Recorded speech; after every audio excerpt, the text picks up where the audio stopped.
శనీశ్వరుడు. మనం సాధారణంగా శనీశ్వరుని పేరు చెప్పగానే ఉలిక్కి పడతాం. ఆయన పేరు వింటే తెగ ఆందోళన పడిపోతారు. చాలామంది మన జాతకంలో శని ప్రభావం ఏమాత్రం ఉండకూడదని కోరుకుంటారు.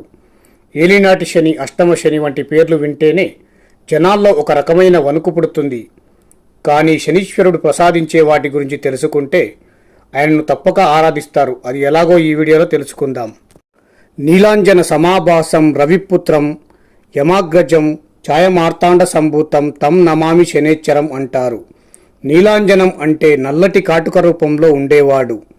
ఇక రవిపుత్రం అంటే సూర్యపుత్రుడు, యమగ్రజం అంటే యముడికి సోదరుడు, ఛాయమార్తాండ సంభూతం ఛాయాదేవికి మార్తాండు అంటే సూర్యభగవానుడికి జన్మించినవాడు, తం నమామి శనేశ్వరం అంటే అలాంటి శనేశ్వరునికి నమస్కరిస్తున్నామని అర్థం. అందుకే ఈ మంత్రాన్ని జపిస్తే శనీశ్వరుడు అనుగ్రహిస్తాడని నమ్ముతారు. ఇక శనీశ్వరుణ్ణి ఎప్పుడు శని శని అని పిలవకూడదట, శనీశ్వరాన్ని మాత్రమే పలకాలి. ఎందుకంటే ఈశ్వర శబ్దం ఎక్కడ ధ్వనిస్తుందో అక్కడ ఐశ్వర్యం ఉంటుంది.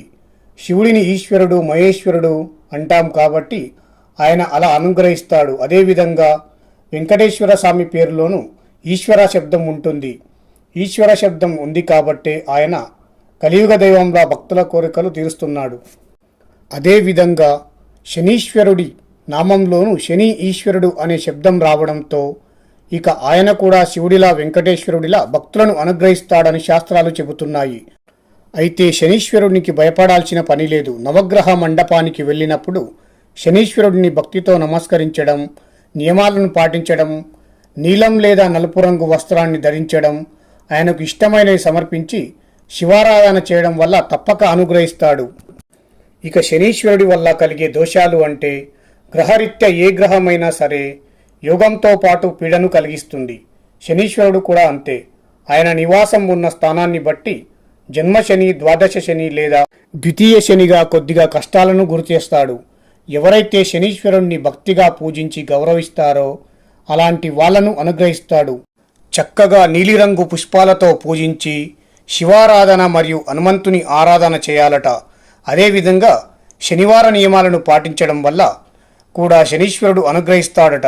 కొద్దిపాటి ఇబ్బందులు ఎదురైనా అంతకు మించి ఐశ్వర్యాన్ని ప్రసాదిస్తాడనడంలో ఎలాంటి సందేహం లేదు. శనీశ్వరుని గురించి ఈ విషయాలను తెలుసుకుంటే శనీశ్వరుడు అంటే భయం తొలగిపోతుంది.